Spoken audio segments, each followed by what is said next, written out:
Greetings, I'm Greg McQuaid. Here are the top stories that we're following for you today on CBS 6. Crews were called to the 4900 block of Finnegan Court in Henrico for a fire early this morning. This is a townhouse complex near Broad and Parham. Crews were called shortly before 3:30 on Saturday.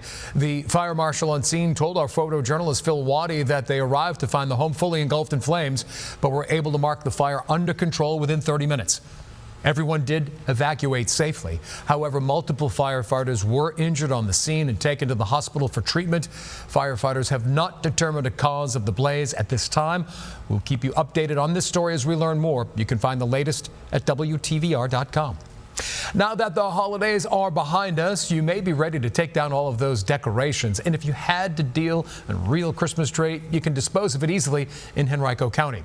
Now through January 9th, you can recycle your Christmas tree at 4 different locations in Henrico. The tree will be recycled into mulch for use in gardens all across the county. The 4 locations accepting trees include the Western and Eastern Henrico Government Centers, the Springfield Road Public Use Area, and the Charles City Road Public Use Area. Remember to remove all the tinsel, ornaments, and lights and tree stands before dropping it off. Hello, Michael. Hello, Greg. Well, for our day today, sunshine, breezy and chilly. Highs will be in the 30s, wind chills in the 20s most of the day. And then we turn our attention to the storm that comes in tomorrow evening into tomorrow night. Should start off as some light snow tomorrow evening and then mixing with and then changing over to sleet going into Sunday night and Monday morning. And that mix may actually change over to freezing rain that falls as a liquid but then freezes to ice on impact with the ground. That happens in the metro Monday morning, and then we may switch things over to just plain old non-freezing rain for a few hours in the metro and points southward. The first part of Monday, it may stay a mix or even some snow the farther north you are of I-64.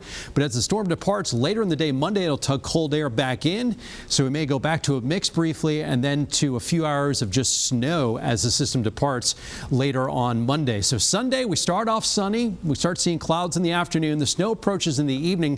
First few hours of this will likely not reach the ground because the lower atmosphere is going to be really dry. But then we get some snow in here tomorrow evening. The purple shows the potential for some sleet and freezing rain.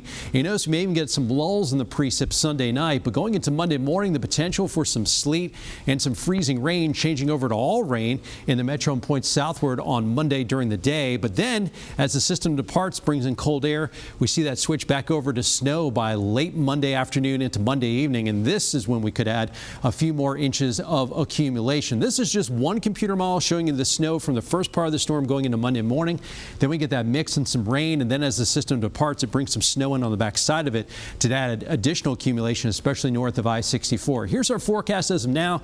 We may tweak this a little bit more over the next 36 hours because the storm energy is still over 1,000 miles away. So a shift in track in just 25, 50 miles is enough to move these lines up and down. So think about 1 to 3 across the Richmond metro area, lesser amounts the farther south you are, and go north of town at least about 3, but the potential for 5 or 6, especially with that wrap around Monday afternoon across far northern Virginia. We could see well in excess of 6 inches of snow up there. I think for Richmond, a good bet of seeing at least an inch of snow, and okay chance maybe seeing 3 or more, but any amount over that, the probability goes way down thanks to the fact we'll have some mix and some rain.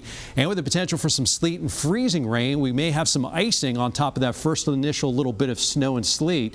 So we have a little bit of snow, a little ice on top of it, then it changes over to rain and then back to snow. So as you can see, a lot's going to go on from late tomorrow into the day on Monday. The snow gets out of here Monday evening and Monday night, but then after that, it stays cold all week. So anything that isn't well treated or melts and goes completely away is going to refreeze during the colder periods for the week ahead. So we'll have some icy travel Monday and Tuesday mornings, but we may, as the week goes on, as we see that kind of thaw and freeze cycle continue most of the week. But lots of sunshine Tuesday and beyond, highs low and mid 30s, overnight lows in the teens, 20s, with even some single digits possible where the snow cover is thicker.